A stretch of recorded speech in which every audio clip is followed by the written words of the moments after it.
It introduces a lot of stuff. I mean, it introduces Thoughtseize, certainly a card that I think a number of the decks here in this top 8 Sure. would be running. Given the opportunity, so you could start turn 1 on 15 instead of 17. Sack a land, it comes into play untapped. I'm at 17. Pay 2 for Thoughtseize. Thoughtseizes you. I'm at 15.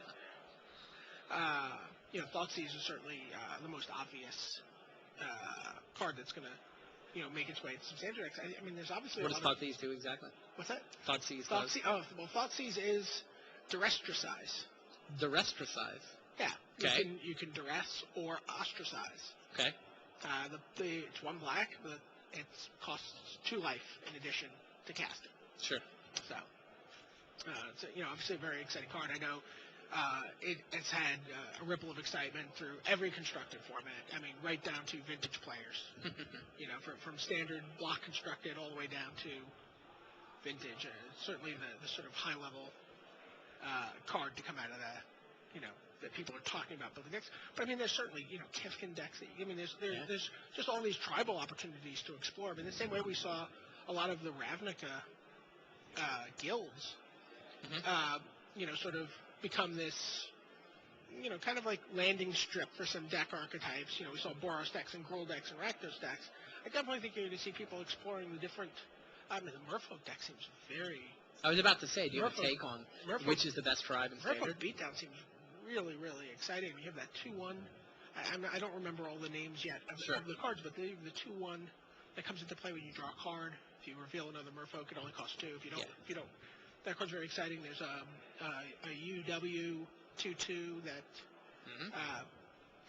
has Island Walk. There's all as more. And it just happens to be a blue-white dual land just for you as a Merfolk player. Yeah. It's I think that with whatever disruption you're able to muster in blue, I don't know if there is any, counterspells and whatnot. That deck seems very exciting. Tifkin seems certainly exciting, although Gaddock Teague is going to give control players a fit, obviously. Certainly people are adjusting their decks. They have to run spot where they can't rely on Wrath of God or Mystical Teachings to get something. They have to maybe run more redundant copies of their spot removal. So. Oh, we have a picture of the car, apparently. Ooh, nice. See if we can get a picture of that car we're going to be giving away at Worlds. Oh, nice. Wow. Look at that. Toyota FJ Cruiser.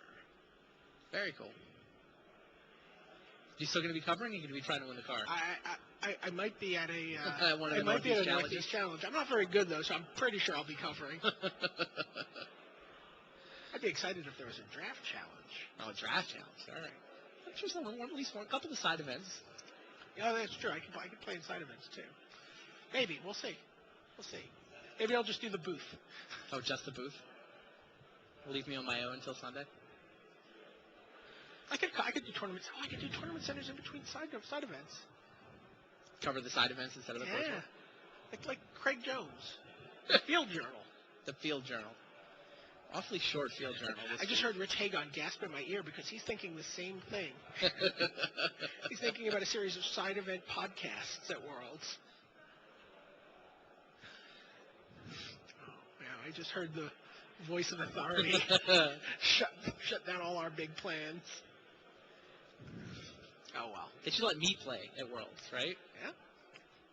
Keep trying. Did you get any traction on that? No, I didn't get any traction. Well, let's talk about that. I mean, let me publicly congratulate you on your induction into the Hall of Fame. Thank you. Yeah, it's coming up at Worlds this year. This will be very exciting. You have your whole family coming into New York, right? Yeah, no, we're bringing my mom, bringing my dad, my wife, my kid. So what does that feel like? I mean, It's awesome. I mean, it just feels really good. It's one of those things that sort of don't think about necessarily every day or all the time, but every time you think about it, it just kind of makes you smile. A little bittersweet though. Watch it like all the other kids go off to play. I don't know if bitter is fair, but certainly I wish I could play. I did officially petition the DCI. Can I play at Worlds, even though I'm a WotC employee? You can have the rule, the Hall of Fame seems perfectly reasonable exception. It's not going to happen more than a couple of times ever, but no, didn't get anywhere with that. Yeah. It was worth a try. Yeah, I mean, you could have quit. I could have quit. It's true. I don't think I haven't considered it once or twice over the last, what's it been, 8 years? Thought it definitely crossed my mind a couple of times. Do you think you could still get in there and?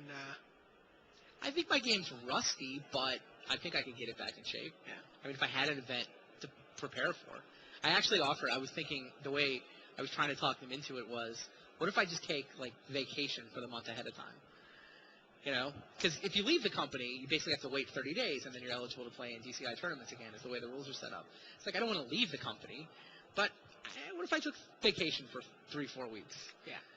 I don't know if my boss would let me get away with that, but DCI wasn't having it. Which, they're right. It's the right ruling. Sure, you know in your heart that you weren't going to be able to. I knew in my heart, But no, yeah. I shouldn't be allowed to play. The rules are there for a reason. It looks like we're about to get started here. Yeah, but yeah. I will certainly be somewhat jealous. Yeah, the other Hall of Famers. What expectations? I mean, what do you think Kyle do? I half expected to see him here. He and Nico, I think it. Do the level 3 benefits kick in at this event, or do they kick in after Worlds? No, they don't kick in, but it's one of those things where, you know, say if Kai Bude applies for a sponsor's exemption, the tournament before he gets inducted to the Hall of Fame, I imagine the powers that be would have offered him. Figured out a way to make that happen. Yeah. So. It'd be nice to see Nico again. Yeah, it'd be great to see Nico. That was a Kai did a couple of interviews with people, and that was something they're like, oh, you know, it'll be really nice to, you know, this sort of sense that. Yeah. All right, well, we'll talk about that more, I'm sure, plenty of times between now. Meanwhile, we've got a quarterfinals to finish. Remy Fortier and Tina Roos are back from their restroom break, and we will be. Up. There you go. There's the stage. 3 empty tables, and 1 match left to round out the quarterfinals. Round out the semifinals. Finish off the quarters here at Pro Tour Valencia. Fortier is up 2 games to 1. Is up 2 games to 1. Fortier on the left of your screen, the French player, running a deck that's been very good. Knew exactly what. Yeah, Cabal Therapy for Dark Confidant, swing and a hit. Tina Roos also sees a Jete, an Explosives, an Island, and a Chrome Mox. Tina Roos from Slovenia, playing in his first Pro Tour ever, as a basically a Give to Rock deck. A lot of answers to pretty much everything. Deck that he and his teammates have put a lot of time into. Really felt like, you know, they studied the format, they figured out what sorts of threats people were going to show up with and what sorts of answers they wanted. So far, he's had all the answers. Going to have to rattle off 3 in a row, though, if he wants to go through to the semis. It's interesting looking at I'm just looking through the sideboards on the top 8, and it looks like only Andre Mueller really had the huge overload sideboard for the dredge. The ley lines and the he has 4 ley lines and 3 Tormod scripts. Some of the people had stuff in the main deck, right? Sam Stein is just starting 3 Tormod scripts. Why not, though? Yeah, it's affinity, right? It's an artifact. 0 mana artifact. It's fine. 48 dropped a Jete on his second turn.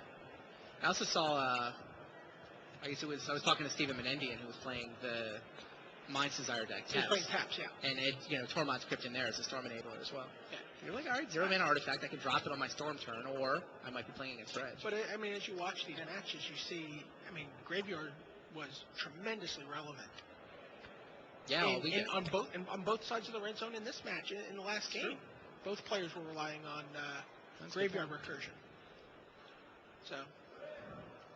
I assume 48's also got a main deck Tormod script that he can get with Trinket Mage. Let's take a look. He has 1 Tormod script main. Yeah, Trinket Mage. And he has 2 more out of his board. Don't know if he would actually bring them in here. Engineer's Explosive takes out the bird. That's interesting. They're fighting over Bruce mana. is struggling on mana a little bit.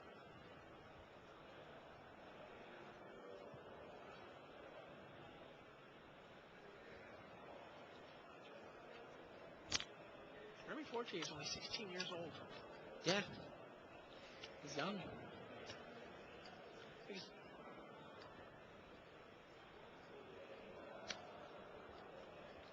Or did I get those wrong? Russ 16. Oh, no, that's life totals. I'm so talking.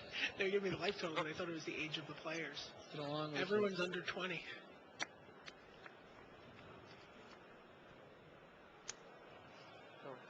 Jete just sits there and says, Kind kind of amazing that we're here in the top 8 finally.